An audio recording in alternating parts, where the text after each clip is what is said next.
गुरु के इस उपदेश को सुनकर शिष्य ज्ञानी बन गया और कहने लगा, जगत को मैंने अभी देखा था, वो कहाँ गया, किसने उसे ले लिया और वो किसमें लय हो गया। बड़ा आश्चर्य है कि क्या वो नहीं है अखंड आनंद रूप अमृत से भरे इस ब्रह्म रूप महासागर में। अब मुझे क्या त्याग करना, क्या लेना, अन्य क्या है, विलक्षण क्या है। यहाँ मैं कुछ देखता भी नहीं, कुछ सुनता नहीं और कुछ जानता नहीं, क्योंकि मैं सदा आनंद रूप अपने आत्मा रूप में ही हूँ और मैं स्वयं भी अपने लक्षण वाला हूँ। मैं असंग हूँ, शरीर रहित हूँ, बिना चिन्ह वाला हूँ। मैं ही श्री हरि हूँ, अत्यंत शांत हूँ। मैं अनंत हूँ, परिपूर्ण हूँ और प्राचीन से प्राचीन हूँ। मैं करता नहीं हूँ, मैं भोगता नहीं हूँ, मैं विकार रहित नहीं हूँ और अविनाशी हूँ। वैसे ही मैं शुद्ध और ज्ञान स्वरूप हूँ। मैं ही केवल सदाशिव हूँ। ये विद्या गुरु ने उपांतरम को दी थी, उपांतरम ने ब्रह्मा को दी, ब्रह्मा ने गौरांगी रथ को दी थी, गौरांगी रथ ने रैक्व को दी थी, रैक्व ने राम को दिया और राम ने समस्त भूत प्राणियों को ये दिया। यह निर्वाण का उपदेश है, वेद की शिक्षा है और वेद की आज्ञा रूप है। इस प्रकार ये उपनिषद समाप्त होता है।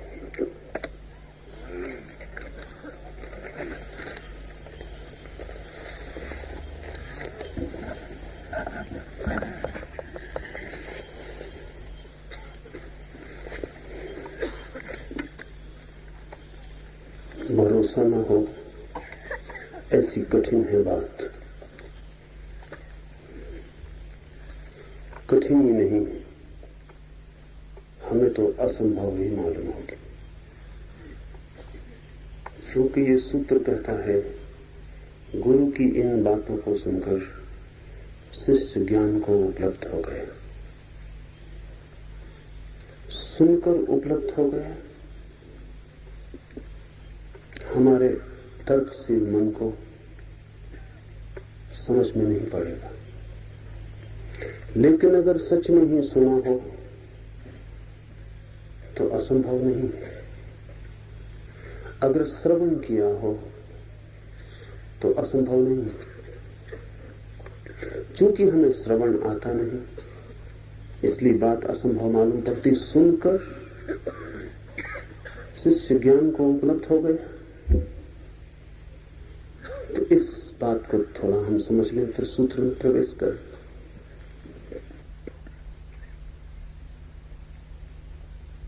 जिस युग में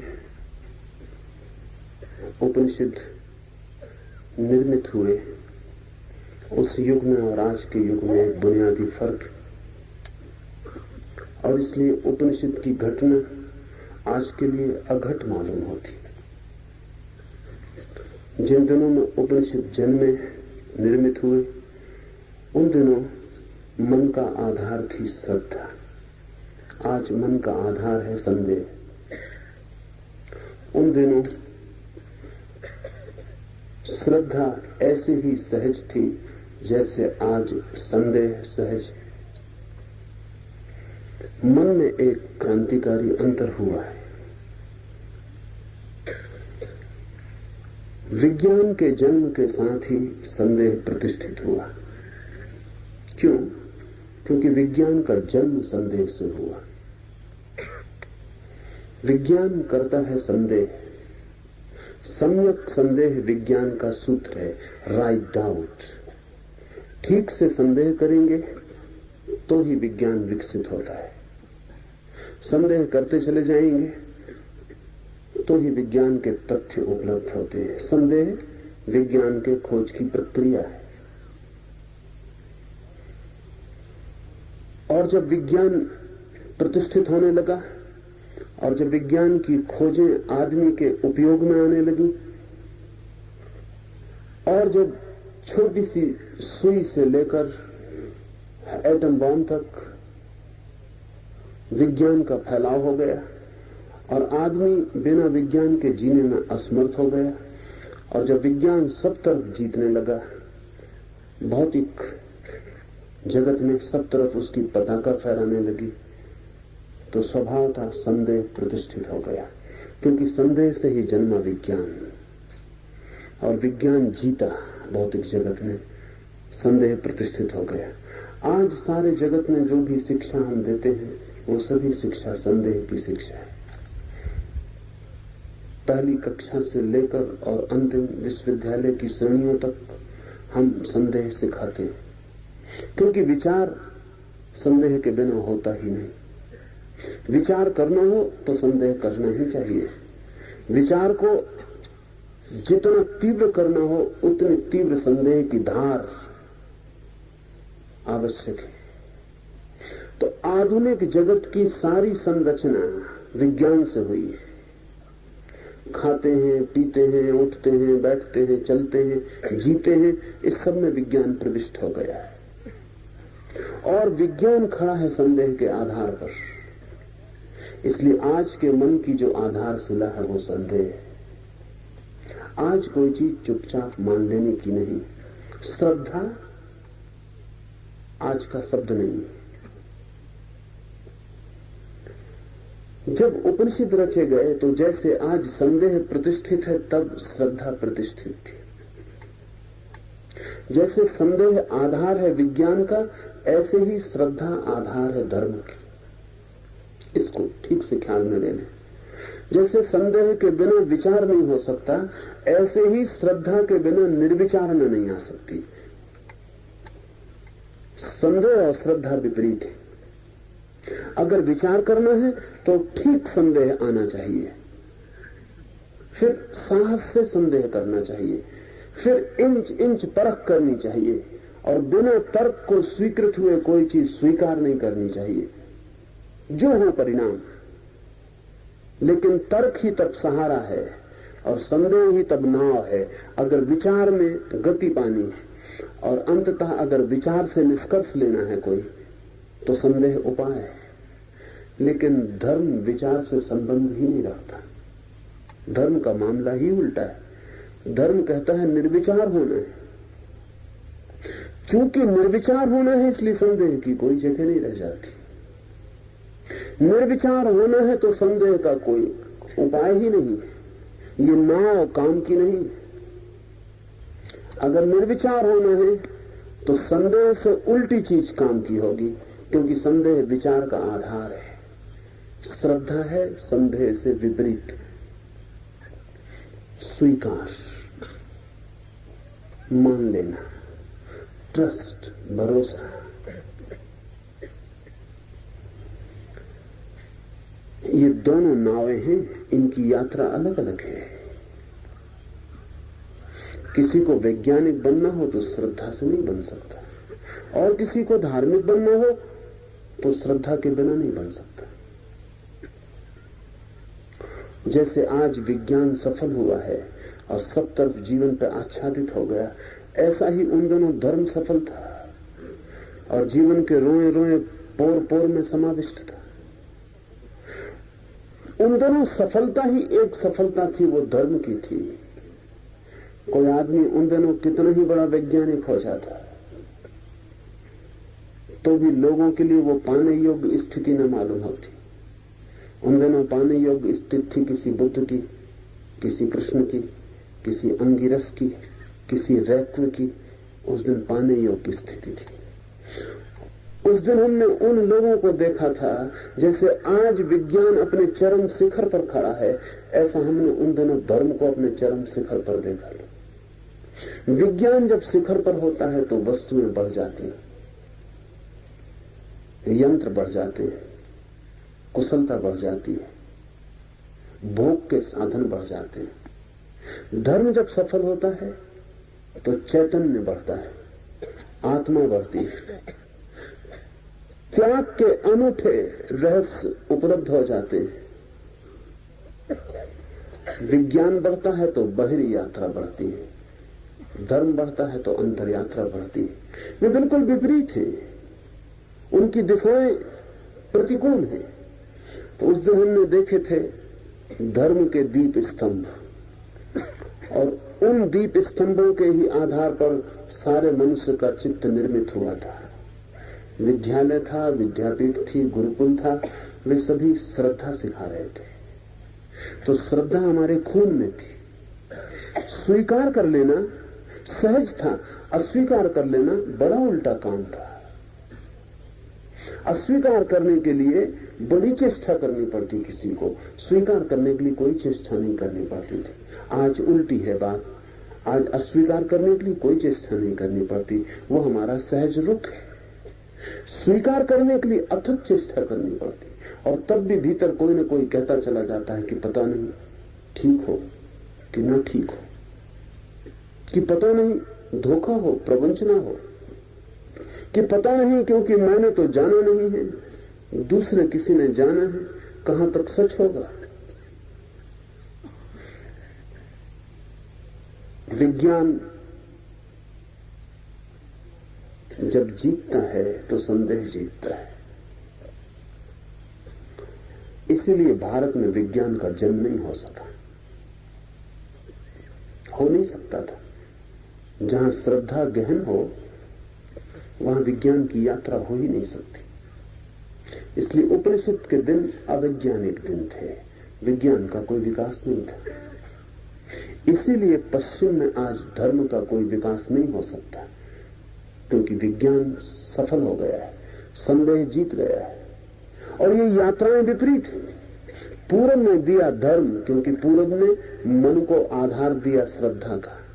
पश्चिम ने दिया विज्ञान, क्योंकि पश्चिम ने मन को आधार दिया संदेह का। मैं नहीं कहता कि संदेह गलत है, न ही मैं कहता हूं कि संदेह सही है, न मैं कहता हूं श्रद्धा सही है, और न मैं कहता हूं श्रद्धा गलत है। मेरी बात को ठीक से समझ लें। अगर कोई विज्ञान में श्रद्धा का उपयोग करे तो गलत है, अगर कोई संदेह का धर्म में उपयोग करे तो गलत है, अगर कोई श्रद्धा का धर्म में उपयोग करे तो सही है, और अगर कोई संदेह का विज्ञान में उपयोग करे तो सही है। संदेह की अपनी सामर्थ्य है।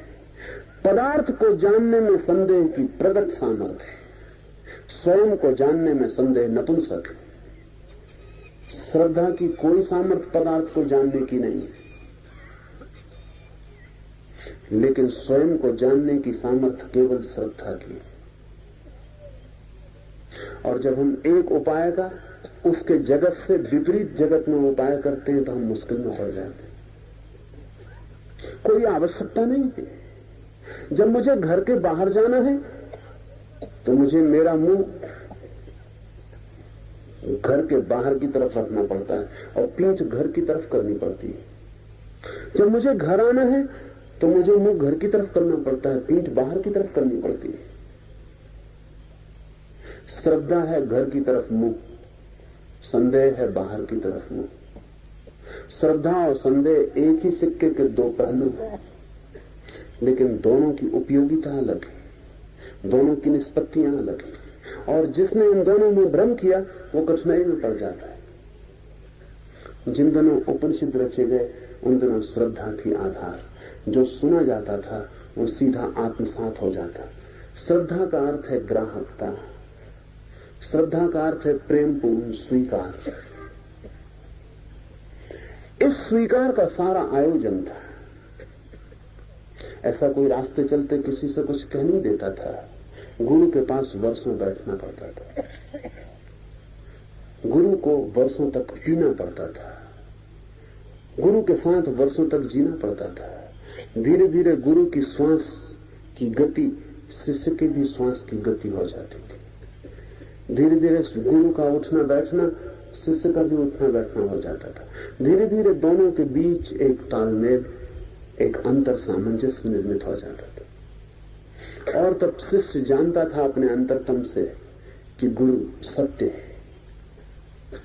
यह पहचान धीरे धीरे होती थी। ये पहचान किसी को रास्ते में पकड़ के पूछ लेने की नहीं थी कि क्या ब्रह्म है। मुझे लोग मिल जाते, मैं स्टेशन पर अपनी गाड़ी पकड़ने जा रहा हूं, वो बीच में मुझे रोक लेते हैं प्लेटफॉर्म पर कि जरा 1 मिनट, सच में ईश्वर है? वो क्या कह रहे हैं? जैसे कि ईश्वर है या नहीं ऐसा कोई उत्तर दिया जा सकता है, जैसे कि इस उत्तर को पाने के लिए किसी तैयारी की कोई भी जरूरत नहीं, जैसे ये उत्तर कोई रोजमर्रा दैनिक काम की चीज है कि किसी दुकानदार से पूछ रहे हैं कि सिगरेट का पैकेट है। ईश्वर है,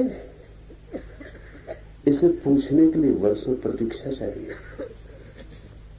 इसे पूछने की योग्यता चाहिए, इसे पूछने की पात्रता चाहिए, इसे पूछने के योग्य मन निर्मित होना चाहिए कि जब उत्तर मिले तो मैं उस उत्तर को सुन पाऊं, समझ पाऊं।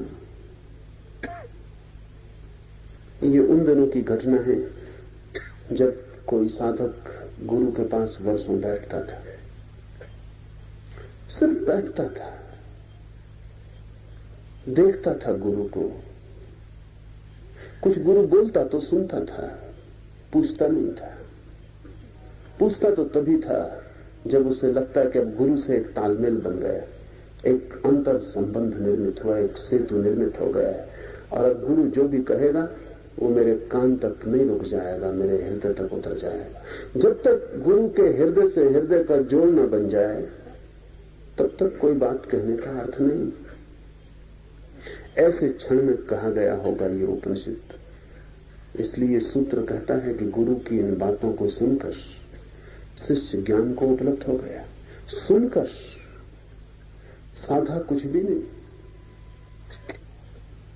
यहां कहीं भी बात नहीं आई कि शिष्य ने साधा। सुनकर, सुनना भी साधना हो सकती है, साथ होना भी साधना हो सकती है, आंतरिकता साधना हो सकती है। लेकिन हम अपरिचित हैं आज इस बात से। आज तो जिनसे हमारा बहुत प्रेम है उनसे भी हमारी कोई आंतरिकता नहीं होती, जिन्हें हम अपने निकट पाते हैं उनसे भी दूरी मालूम पड़ती है, निकटता नहीं होती। आज प्रत्येक व्यक्ति अपने अपने में बंद हो गया है। हो जाने का कारण है संदेह। जिसके प्रति संदेह हो उसके साथ आंतरिकता कैसे निर्मित होगी? जिसके साथ कोई संदेह न हो उसी के साथ आंतरिकता निर्मित हो सकती है। संदेह तो द्वार बंद कर लेता है, ताले लगा लेता है अपने भीतर, सुरक्षा की जरूरत हो जाती है। श्रद्धा असुरक्षित है, श्रद्धा कोई सुरक्षा नहीं करती। श्रद्धा का मतलब ही यह है कि गड्ढे में गिरा दोगे तो गिर जाएंगे। तुम गड्ढे में गिरा रहे हो तो गड्ढे में गिरने में जरूर कोई राज होगा। कौन गिरा रहा है ये सवाल है, गड्ढा सवाल नहीं है। अगर गुरु गड्ढे में धक्का दे रहा है तो उपनिषद दिन का शिष्य चरण छू के गड्ढे में गिर जाता। ये सवाल नहीं कि गड्ढा है, ये सवाल है कि कौन गिरा रहा है। जिसे इतना चाहा, जिसकी इतनी आंतरिकता जिससे बनी, वो अगर गड्ढे में गिरा रहा है तो गड्ढे में कोई हित होगा, कोई कल्याण होगा। ये भाव है श्रद्धा। इस भाव से जब कोई चीज सुनी जाती है तो अंतरतम तक उतर जाती है और फिर साधना की कोई जरूरत नहीं रह जाती। साधना वस्तुतः श्रद्धा की कमी को पूरा करने का उपाय है। वो जो श्रद्धा नहीं है उसकी जो जगह खाली है उसे साधना से पूरा करना पड़ता है, वो सब्स्टिट्यूट है, नहीं तो कोई जरूरत नहीं।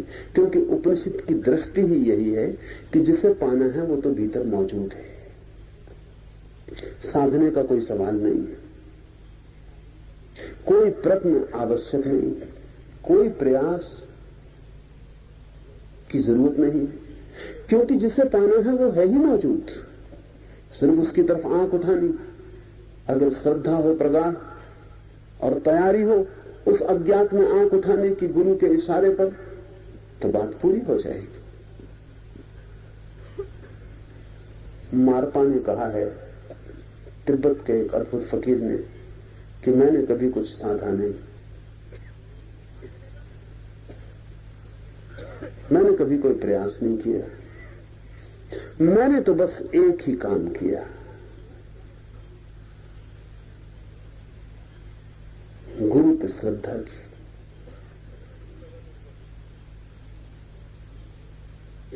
बड़ी मजेदार घटना है मारपा की। मारपा जब गुरु के पास आया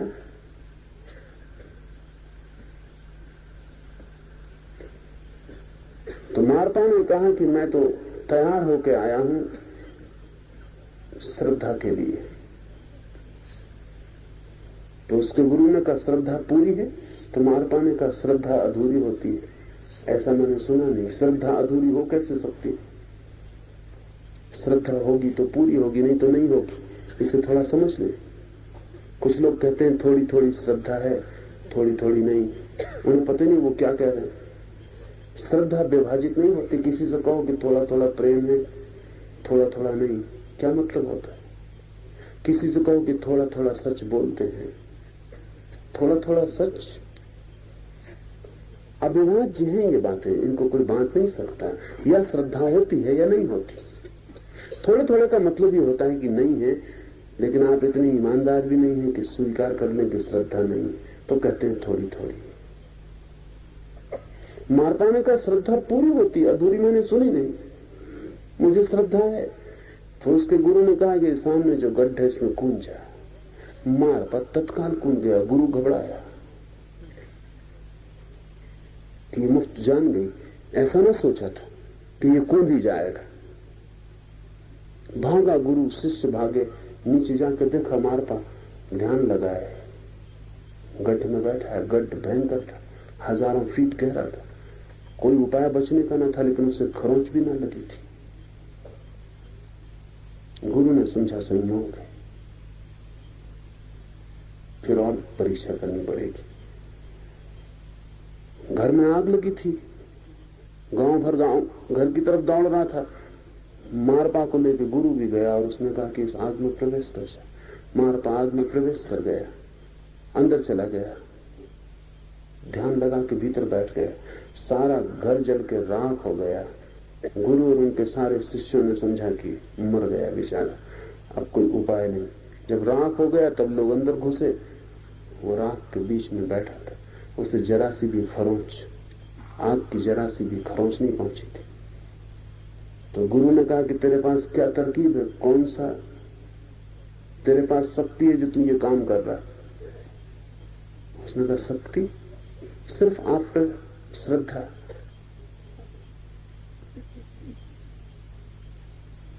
गुरु ने उसे पानी पे चलने को कहा, वो पानी पे चल गया है। तब तो गुरु ने सोचा कि जब मेरे नाम से मारपा ऐसे चमत्कार कर रहा है तो मैं क्या नहीं कर सकता।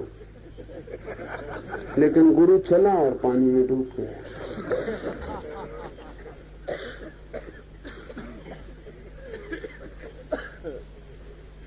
गुरु का सवाल नहीं, गुरु की कोई श्रद्धा नहीं थी कि पानी पे चला जा सकता है, कि आग में बचा जा सकता है, कि गड्ढा चोट नहीं पहुंचाएगा। गुरु तो खुद डरे हुआ था कि हो कैसे रहा है। ये मारपा जरूर कोई और तरकीब जानता है जो मुझे पता नहीं। पानी पे चलेगा कोई कैसे? मारपा को चलते हुए देखकर भी गुरु को श्रद्धा नहीं आई कि पानी पे चला जा सकता है। उसे लगा कि जरूर कोई तरकीब है, कोई और राज है जो मुझे पता नहीं, और ये मुझे धोखा दे रहा है कि सिर्फ श्रद्धा से चल रहा हूं। और अगर मुझ पर श्रद्धा रख के ये पानी पे चल रहा है तो मैं तो चली जाऊंगा। यहां भूल हो गई। श्रद्धा से चल रहा था वो। किस पे श्रद्धा है ये सवाल नहीं था, श्रद्धा थी हृदय में। उसको तो इतने भाव था कि जब गुरु कहता पानी में चलो तो चलना हो जाएगा।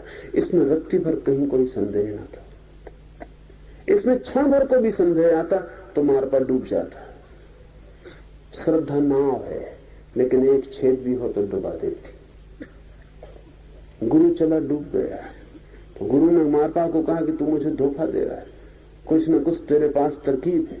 मैं तो चला, मेरे नाम से तू चल गया और मैं खुद नहीं चल पाया।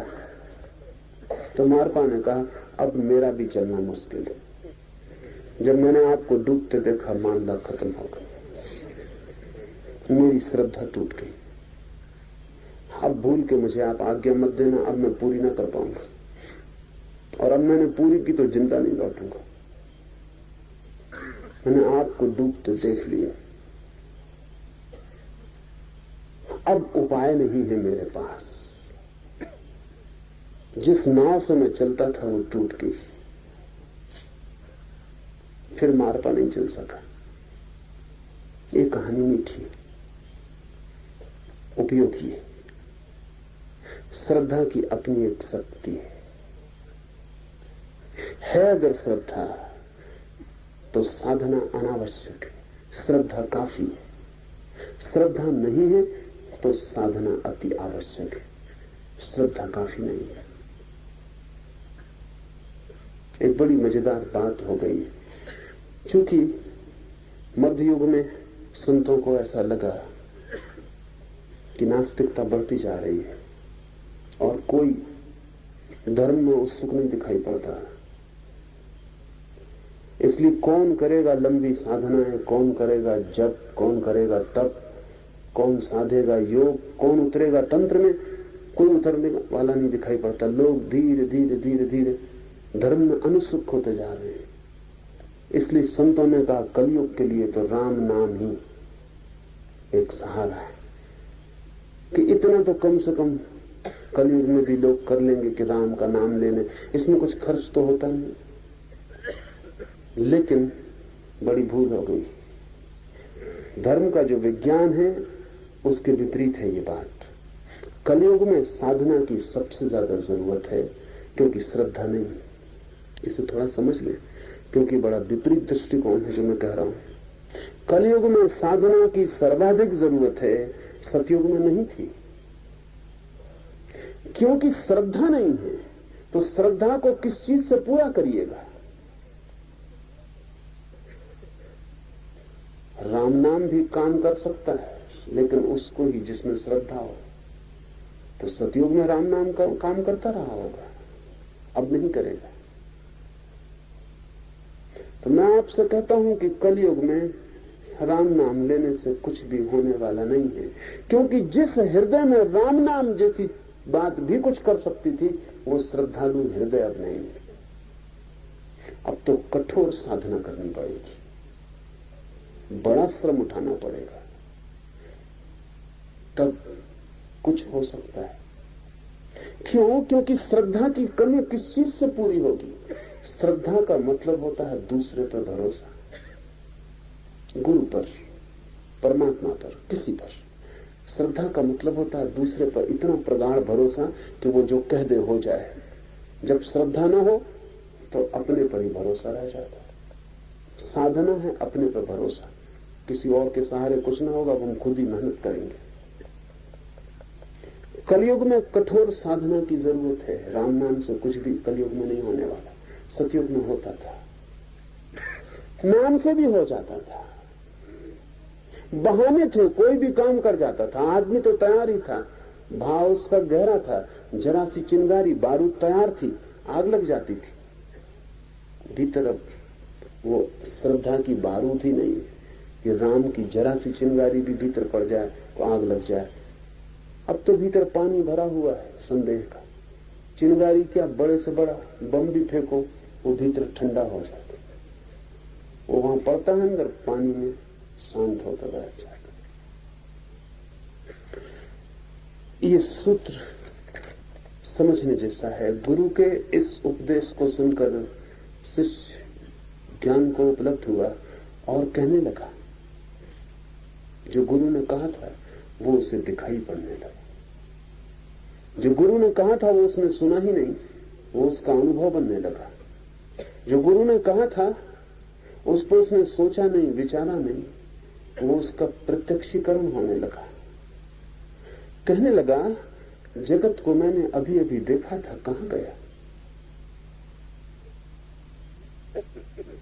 सुनी ये बात कि जगत मिथ्या है, सुनी ये बात कि सौंदर्य अपना ही प्रक्षेपण है, सुनी ये बात कि आकर्षण सब अपने ही सपने। अगर सच में सुना तो तत्काल लगेगा कि वो जो सपने में देख रहा था अब तक वो कहां गए, वो टूट जाएंगे। सपना तो जानते ही टूट जाता है, जैसे जाना कि सपना है कि टूटा। जैसे कोई कह दे कि ये सपना है तो टूट जाएगा। गुरु ने कहा कि सपना है सारा जगत, आपने भी सुना सपना है सारा जगत, आपने कहा होगा, हो सकता है, कौन जाने। और कैसे माने कि जगत सपना है? जगत इतना साफ स्पष्ट चारों तरफ मौजूद है। ये बात कुछ जचती नहीं कि जगत सपना है। जचती भी हो तो हम इसे अपने मन को जचाना नहीं चाहते, क्योंकि सपनों में हमारा बड़ा इन्वेस्टमेंट है। सपनों में बड़ी संपदा लगा बैठे, सपनों में ही सारा सुख है हमारा। अगर सपना है सारा जगत तो हमारे सारे सुखों का क्या होगा? और हमने जो जो पूंजी लगा रखी है जीवन भर उनमें कि कभी पूरे होंगे, वो नियोजित पूंजी का क्या होगा? वो सब व्यर्थ चली जाएगी। जगत में हमारा बड़ा इन्वेस्टमेंट है, हमने बहुत कुछ न्यस्त किया है जगत में। तो एकदम से कोई कह दे सपना, ऐसा समझे कि सपने में आप सम्राट हो गए और बड़ा मजा ले रहे हैं, स्वर्ण के सिंहासन पर बैठे, हीरे मोतों की वर्षा हो रही, और तभी आपकी पत्नी हिलाने लगे और कहेगी क्या सपना देख रहे हो? तो आप कहेंगे चुप भी रहे, शांत रहे, सब गड़बड़ किए दे रही।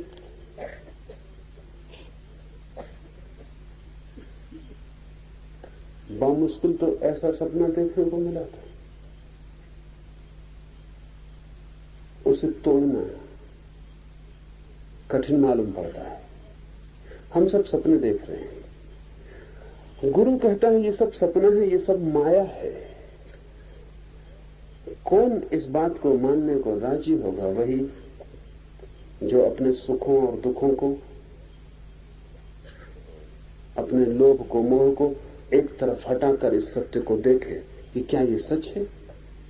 क्या सचमुच ही ये जगत इंद्रधनुष जैसा है कि पास जाओ तो खो जाता है, सिर्फ दूर से दिखाई पड़ता है, बहुत रंगीन, जैसे तितलियों के सब रंग चुरा लिए, जैसे सब फूल उड़कर इंद्रधनुष बन गए, और पास जाओ तो कुछ भी नहीं। अगर मुट्ठी में बांधो तो कुछ पानी की बूंदें भर हाथ लगती, जिनमें न कोई रंग होता है न कोई रूप होता है। शिष्य ने ये सुना और कहने लगा जगत को मैंने अभी अभी देखा था, सुनने के पहले देखा था, गुरु से मिलने के पहले देखा था, खूब भर के देखा था आंख, और देखने का बड़ा मन बना था कि और देखता रहूं, देखता रहूं। अभी अभी सब कुछ था, वह कहां गया? ये वक्तव्य बड़ा गहरा है। इससे कह रहा है कि तुमने क्या किया, कि जैसे कोई सपने को तोड़ दे ऐसा तुमने तोड़ दिया। वो कहां गया जगत जो मैंने अभी अभी देखा था, जो मैं अब तक मानता था कि था, जो अब तक मैं जानता था कि है, आज अचानक मेरे हाथ से छूट गया और मैं खाली हो गया। किसने उसे छीन लिया मुझसे? इसमें पीड़ा भी है उसके छीन जाने की, इसमें बोझ भी है कि अब वो दोबारा मिल ना सकेगा, इसमें समझ भी है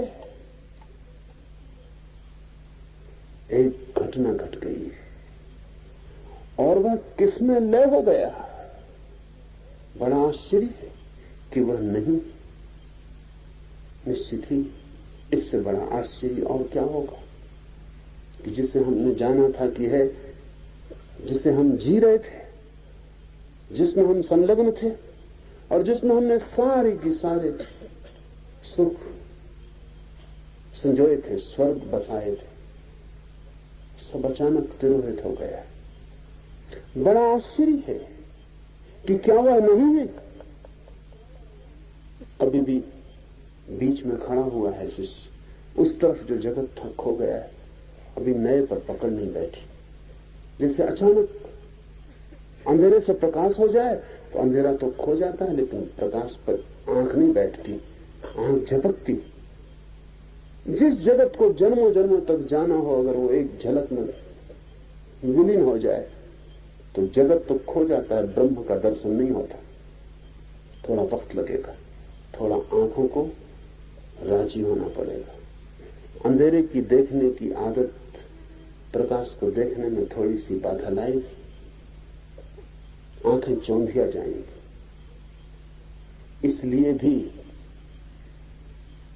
इसलिए भी साधना का एक उपयोग है कि धीरे धीरे प्रकाश हो, ताकि आंखें चौंधिया न जाएं। सत्य अगर सीधा सीधा सामने आ जाए, आप अंधे हो जाएंगे। अंधे इसलिए हो जाएंगे कि उसे देखने की क्षमता आंख को जुटानी पड़ती है। आंख जैसी है वैसी उसे देख नहीं सकती, आंख टूट जाएगी। इतना विराट है विस्फोट कि आपकी छोटी सी आंख उसे नहीं सह पाएगी, अंधी हो जाएगी, रोशनी खो जाएगी। सूरज के पास जैसे पहुंच जाए तो जो हालत हो जाए वो हालत हो जाएगी। तो शिष्य को दिखाई तो पड़ रहा है कि जो मैं मानता था कि है वो खो गया, अभी वो नहीं दिखाई पड़ रहा है, जो उसकी जगह अब दिखाई पड़ेगा। बड़ा आश्चर्य है, इतनी बड़ी भूल भी हो सकती थी क्या? इतनी बड़ी भ्रांति भी संभव थी क्या कि पूरा जीवन स्वप्न हो? हमें भी लगेगा कि अगर किसी दिन ऐसा हो जाए तो इससे बड़ा आश्चर्य और कुछ भी नहीं हो सकता। ये होता है, ये होता है, बहुत बार हुआ है, बहुत लोगों को हुआ है। इस युग में ये घटनाएं कम होती चली गई हैं। कई कारण हैं। एक कारण आश्चर्य की कमी भी है। आश्चर्यचकित होने की क्षमता भी हमारी कम हो गई, उसका भी कारण विज्ञान ने बहुत से रहस्य हमें दे दिए, और जब कोई रहस्य जान लिया जाता है तो रहस्य ही कम नहीं होता, हमारी आश्चर्य की क्षमता भी कम हो जाती है। बच्चे आश्चर्य से भरे होते हैं, हर चीज में उन्हें चमत्कार मालूम पड़ता है, और हम उन्हें डांट डपट के बिठा देते हैं कि शांत भी रहो, कोई इसमें बड़ा आश्चर्य नहीं है। हम उन्हें समझा देते हैं, लेकिन आपको पता है कि आप बच्चे से उसका एक जगत छीन रहे हैं, आश्चर्य का जगत, जहां हर छोटी मोटी घटना, एक छोटी सी उड़ती तितली इतना सुख दे जाती थी कि जितना फिर सारा जगत भी आपके विज्ञान का नहीं दे पाएगा। कि एक छोटा सा खिलता फूल की आकाश से टूटा हुआ एक छोटा सा उल्का, एक छोटा सा उल्का पात कि गिरता हुआ तारा एक बच्चे को इतने पुलक से भर जाता था कि फिर सारे जगत की संपदा उसे दे दी जाए और सारे तारों का उसे मालिक बना दिया जाए तो भी वो पुलक फिर वापस नहीं आएगी। बच्चा आश्चर्य से देख रहा है हर चीजों को। क्यों? क्योंकि उसे कुछ भी पता नहीं, वो अज्ञानी, उसे कुछ भी पता नहीं। क्योंकि पता नहीं है कुछ भी, इसलिए हर चीज आश्चर्य से भरती है। विज्ञान ने आज बहुत सी बातें पता कर दी, आपको लगता है ये भी मालूम है, ये भी मालूम, ये भी मालूम। आश्चर्य क्षमता कम हो गई। जरूरी नहीं है, लेकिन आपको फिर अगर आश्चर्य को बनाए रखना हो तो आपको विज्ञान का फिर बहुत गहन अध्ययन चाहिए, तो आश्चर्य जग सकता, नहीं तो नहीं जग सकता। आइंस्टीन ने मरने के पहले कहा है कि मैं एक रहस्यवादी की तरह मर रहा हूं, लाइक ए मिस्टिक। मैंने सोचा था कि जगत के सारे रहस्यों को खोल लूंगा, लेकिन रहस्य खोले जरूर, पर हर रहस्य के खुलने के बाद और बड़े रहस्य खड़े हो गए। जैसे जादूगर एक डब्बे से दूसरा डब्बा निकालता है, फिर तीसरा डब्बा निकालता है और निकालता चला जाता है। ऐसे ही रहस्य के भीतर रहस्य, लेकिन उन रहस्यों को जानने के लिए अब बहुत डब्बों के पार जाना पड़ेगा। आइंस्टीन जैसी कोई प्रतिभा सब डब्बों के पार होकर जब देखती तो पाती रहस्य कम नहीं हुए, लेकिन हम जो छोटा मोटा ज्ञान इकट्ठा कर लेते हैं, हमारा रहस्य भाव मर जाता है, हमारा आश्चर्य मर जाता है। हमारी चीज को कहने लगते हैं, उत्तर हमारे पास हो जाता है कि इसका ये अर्थ, इसका ये अर्थ, ये इसलिए है, ये इसलिए। सब चीजों का अर्थ और व्याख्या हो गई हो तो आश्चर्य का भाव कम हो जाता है, और जब आश्चर्य का भाव कम हो जाए